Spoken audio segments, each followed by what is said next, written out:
Sometimes the funeral is not the end of the story. Sometimes it is the moment everyone turns and asks what you are going to do with the power he left behind. That was Thelma Wright's problem. Her husband was dead. Her son still needed a mother. The money was still moving. The people around her were still watching.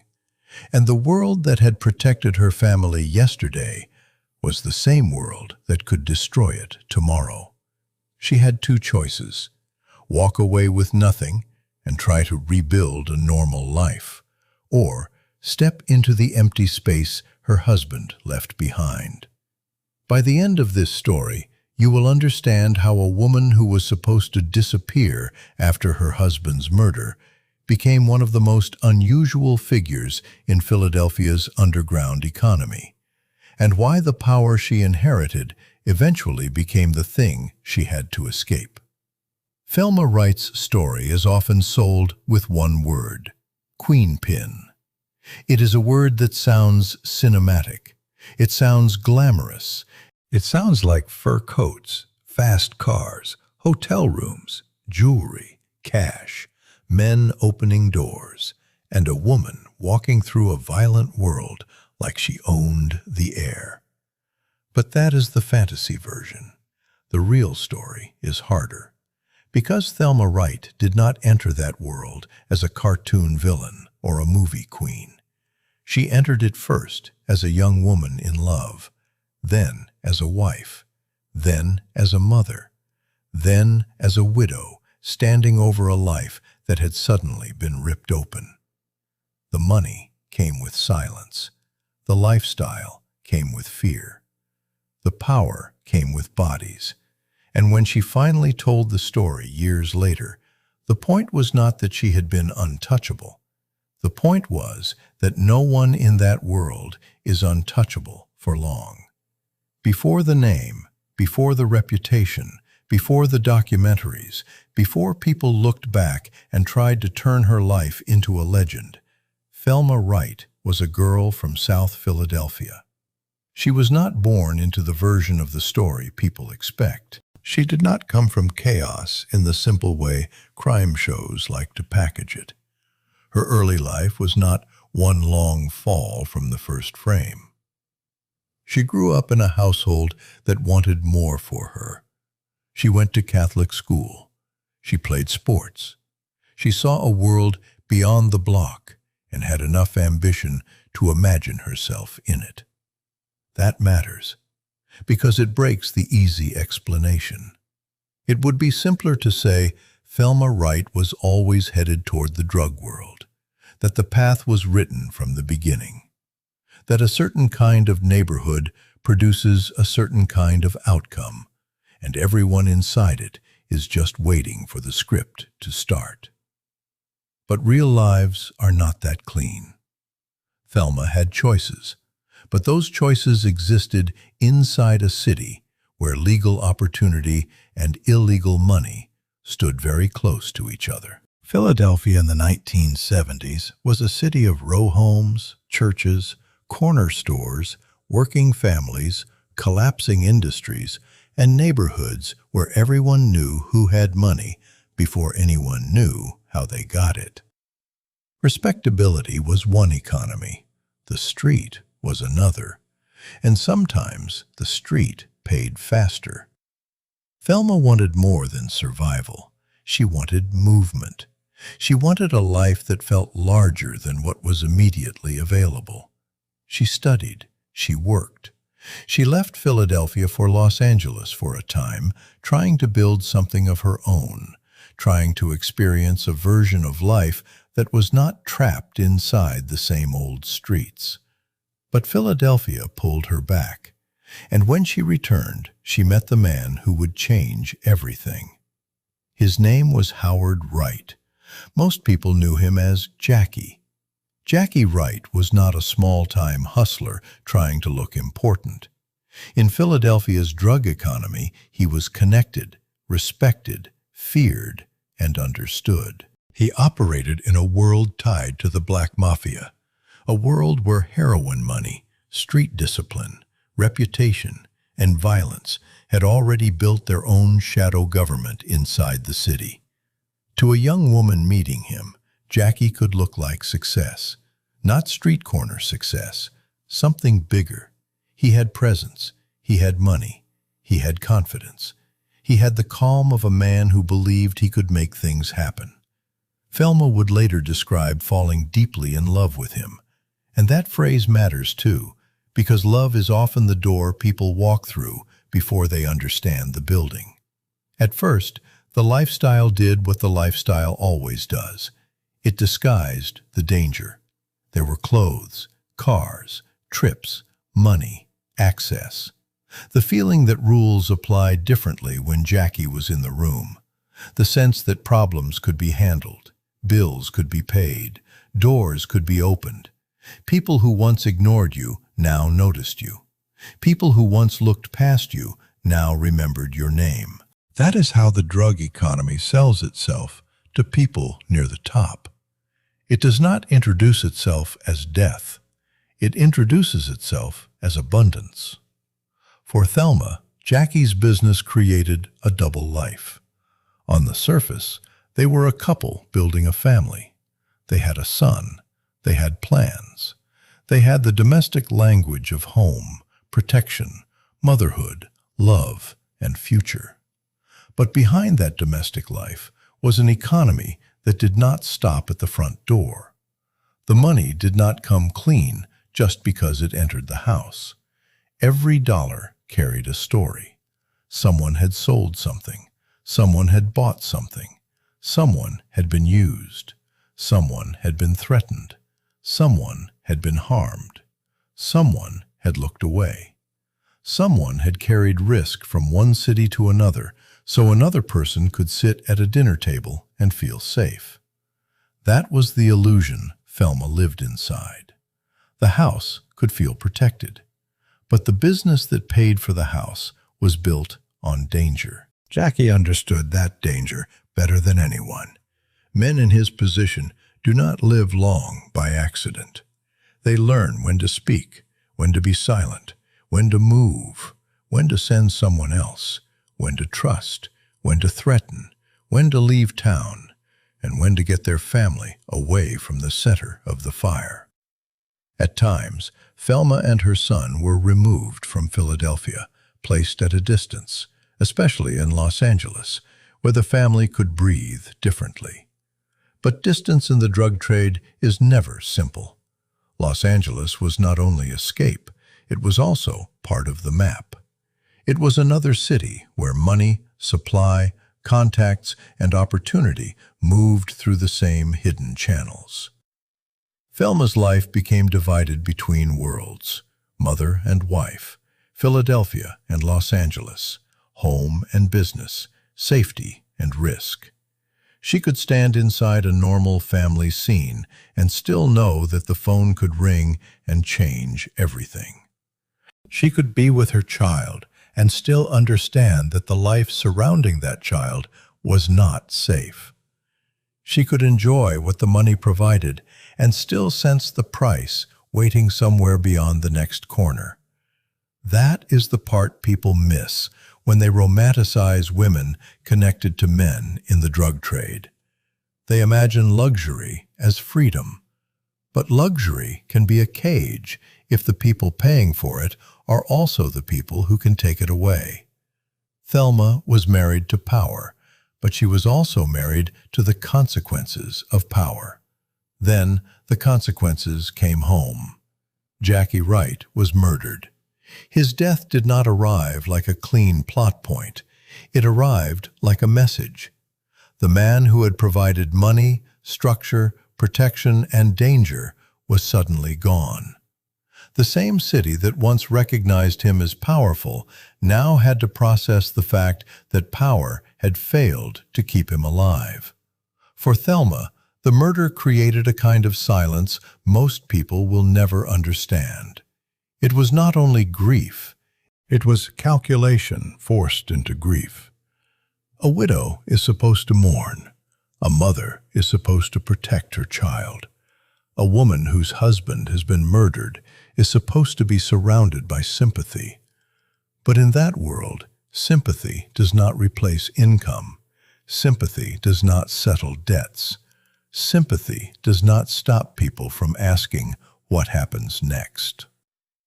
The business did not stop because Jackie was dead. The people did not disappear because Thelma was hurting. The expectations remained. And that is where her life split. She could leave, or she could continue. Leaving sounds simple only from the outside. From the outside, people say, she should have walked away. She should have chosen her son. She should have taken whatever money was left and started over. She should have known that the business would destroy her. But the outside does not feel the pressure of the inside. Thelma later made clear that Jackie did not simply leave her a perfect fortune and a clean exit. She had a child. She had responsibilities. She had people around her who understood the business. She had access to a structure already built. And she had spent years close enough to Jackie's world to know more than outsiders assumed she knew. The position, as she later described it, almost fell into her hands. That sentence is the key to the story. Power does not always arrive as ambition. Sometimes power arrives as vacancy. Someone dies. A seat opens. Everyone looks at the person closest to the seat. And suddenly, a choice that would once have seemed impossible becomes practical, then urgent, then normal. For Thelma Wright, the vacancy was Jackie's place in the business. So she stepped in. This is the moment where the fantasy version wants the music to swell. The widow becomes the queen. The woman takes the throne. The men underestimate her. She proves them wrong. That version sells easily because it feels empowering.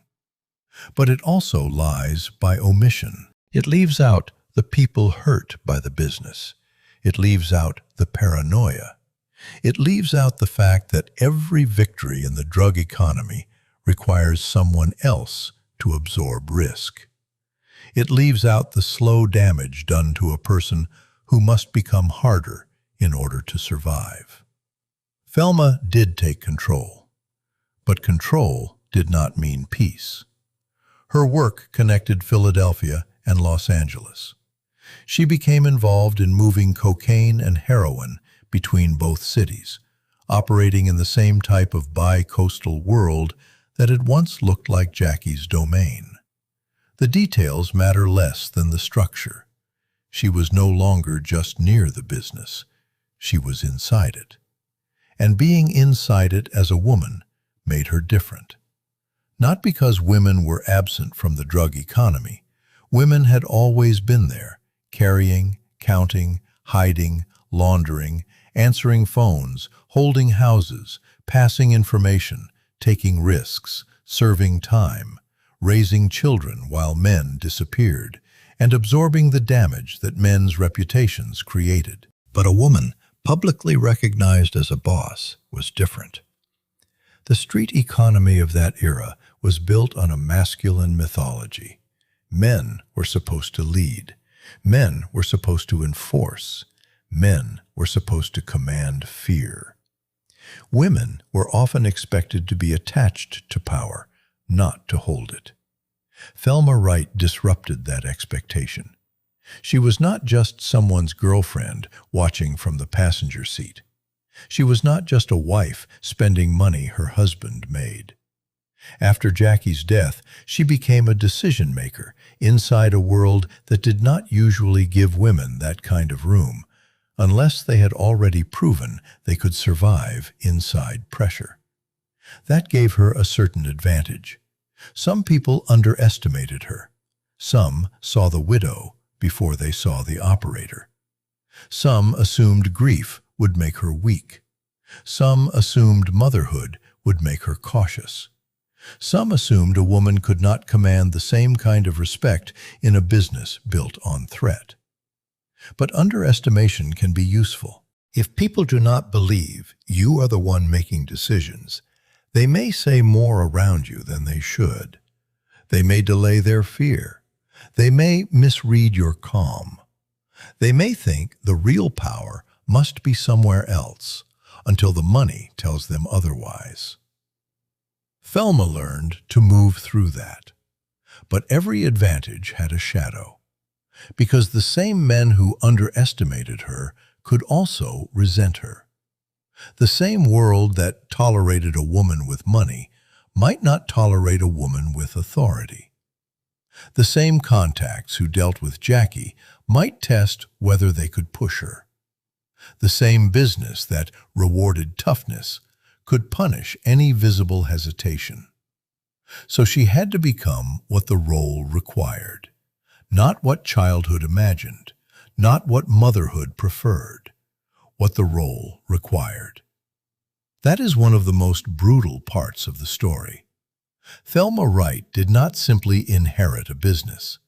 She inherited the emotional posture necessary to survive that business.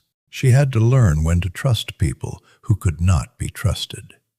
She had to move money that made every relationship suspicious. She had to travel between cities, knowing that distance did not remove danger. She had to raise a son while making decisions no mother would want her child to understand. And for a while, the business worked. The money came, a lot of money. That phrase appears again and again in stories like this, because money is the first proof people recognize. Money proves the machine is functioning. Money quiets doubt.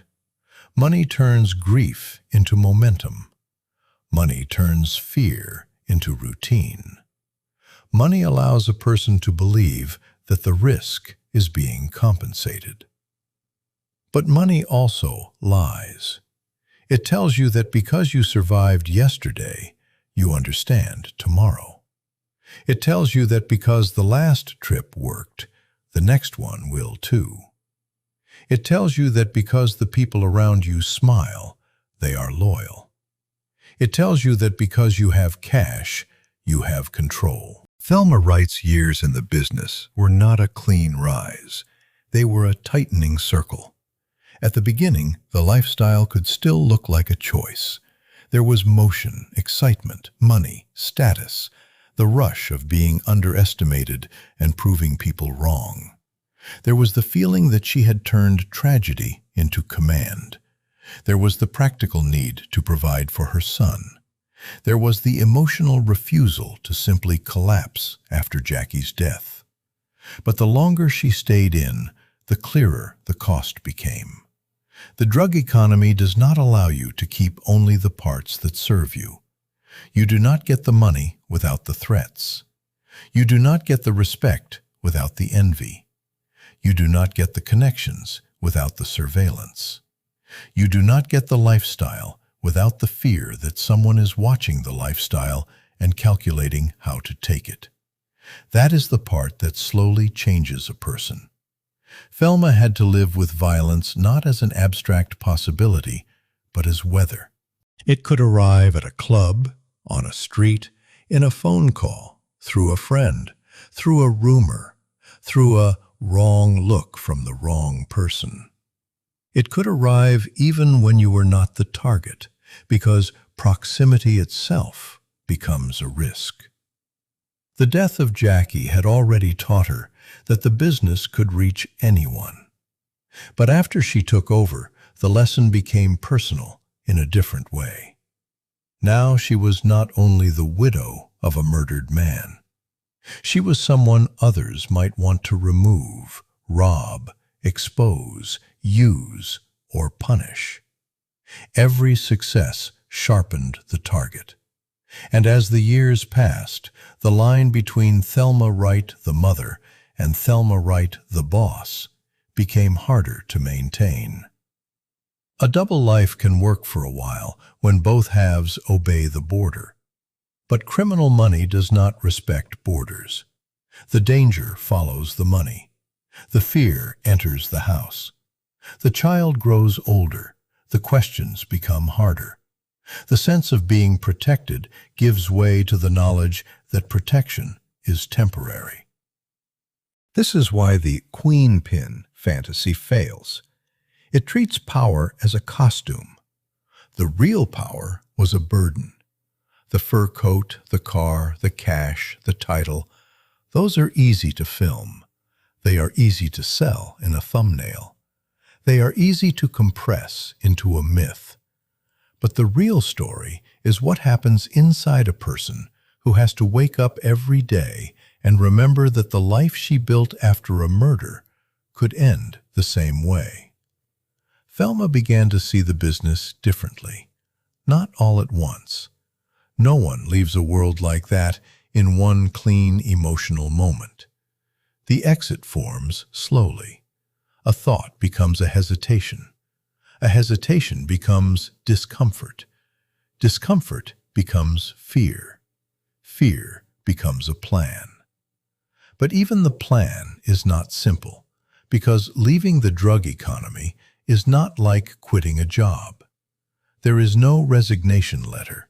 There are relationships, debts, expectations, secrets, and people who may not want you to walk away with what you know. Thelma's breaking point came after years of living with risk and after a violent incident that made the danger impossible to deny. She was caught in gunfire at a nightclub. That kind of moment strips away every excuse. Before it, you can tell yourself the risk is managed. You can tell yourself the violence is somewhere else. You can tell yourself that smart people survive because they know how to move. You can tell yourself that your child is protected, that your life is different, that you are not like the people who get caught slipping. Then, bullets remind you that the game does not care about your self-image. It only cares that you are there. After that, Thelma Wright began to leave. Not pretend to leave. Leave. By the end of 1991, she was done with the criminal economy. That decision may be the most important part of her story, not because it erases what came before, but because it proves something the fantasy version refuses to admit. The highest form of power in that world is not taking over. It is walking away while you are still alive. Think about that. The story begins with a woman whose husband is murdered. She steps into the role he left behind. She makes money. She becomes rare in a male-dominated economy. She gains a name. She survives longer than many expected. But the real victory is not the money. The real victory is that she recognized the business would eventually collect from her too. And she got out. Getting out did not make the past disappear. Thelma Wright still had to live with the choices she made. The people harmed by the drug economy were real. Addiction was real. Violence was real. Fear in Philadelphia neighborhoods was real. Families destroyed by heroin and cocaine were real. The damage did not become inspirational just because she later changed. That is another place where the story must be honest. Redemption is not a magic trick. A person can change and still have caused harm. A person can warn others and still carry guilt. A person can become useful after the damage and still not be innocent of the damage. Thelma's later life became a kind of public reckoning with that contradiction. She did not come forward as a woman selling a fantasy of the game. She told the story from both sides, the attraction and the cost, the money and the fear, the love and the violence, the power and the trap. Her memoir was not simply an attempt to become famous from the past. It was an attempt to control the meaning of a life that other people had already turned into rumor. That matters especially for women in crime stories. The public often gives women only two roles, victim or monster. Thelma Wright's life does not fit either one cleanly. She was victimized by the murder of her husband. She also made choices after that murder. She was a mother trying to survive. She also participated in an economy that harmed other mothers' children. She was underestimated because she was a woman. She also benefited from the fear that surrounded her name. She eventually walked away. But she did not walk away before the damage was done. That tension is the truth. And it is why her story is stronger when it is not packaged as a queen pin fantasy. The fantasy says, look at the woman who ran the game. The real story asks, what did the game take from the woman who ran it? It took safety. It took years. It took peace. It took the ability to believe that money and protection were the same thing. It took the illusion that a mother could keep one life completely separate from another. And maybe most importantly, it took the innocence of thinking there was a clean way to benefit from a dirty system. By the time Thelma Wright looked back on her life, the drug economy that once seemed like a fast road to survival had revealed itself as something closer to a machine. It consumed men like Jackie. It threatened women like Thelma. It pulled children into houses paid for by danger. It made neighborhoods into markets. It made grief into opportunity. It made opportunity into fear. And then, when everyone involved had paid enough, it turned them into stories. Some people hear those stories and only see the glamour. That is why Thelma's version matters, because she lived long enough to contradict the myth. She could say, yes, there was money, but money was not freedom. Yes, there was power, but power was not peace. Yes, she took over, but taking over did not heal what had happened. The murder of Jackie Wright created the opening. Thelma's decision filled it.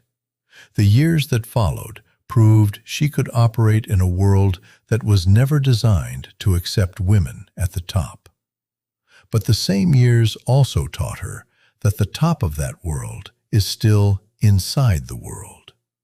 A throne in a burning house is still in a burning house. That is the image her story leaves behind. Not a queen on a throne, a widow in a doorway. Behind her, the life that killed her husband. In front of her, a future she does not yet know how to build. Beside her, a child who needs more than money. And all around her, men watching to see whether she will break, run, or become something they did not expect. For several years, she became that unexpected thing. Then she did something even more unexpected. She left. That is why Thelma Wright's story belongs inside Blackstreet Power, but not as celebration. It is a story about Blackstreet Power at its most seductive and its most destructive. It shows how power can pass through marriage, death, motherhood, grief, and survival. It shows how women were not merely decorations in the drug economy, but sometimes decision-makers inside it. It shows how the same system that offered fast money also punished everyone who believed they could control it forever. And it shows that the hardest decision was not stepping into Jackie Wright's place. The hardest decision was walking away from it. Because the game always has a story for why you should stay. One more run, one more year, one more connection, one more chance to stack enough money to finally be safe. But safety never comes from the thing that keeps putting you in danger.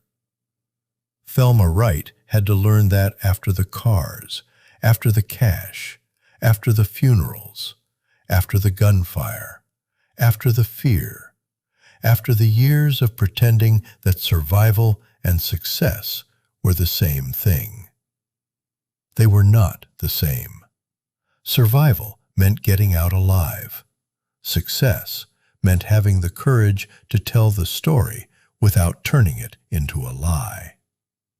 That is what remains when the queen-pin fantasy is stripped away. A young woman met a powerful man. A wife entered a dangerous life. A mother watched the money and the risk grow together. A widow inherited a place no one should want. A boss survived a world that did not expect her. And an older woman looked back and understood that the crown was never the point. The point was the cost. The cost of loving a man in that world. The cost of taking his place. The cost of raising a child near violence. The cost of confusing money with security. The cost of becoming powerful in a business where power is always temporary. Thelma Wright did not escape the story clean. No one does. But she escaped with something many people in that world never get. A chance to explain what the story really meant. Not from the street side only. Not from the law's side only. From both sides. And from both sides, the lesson is the same. The game can hand you money. It can hand you status. It can hand you a name, people whisper. It can even hand you the seat your husband left behind. But sooner or later, it asks for payment. And when Thelma Wright finally understood the bill, she chose to stop paying with her life.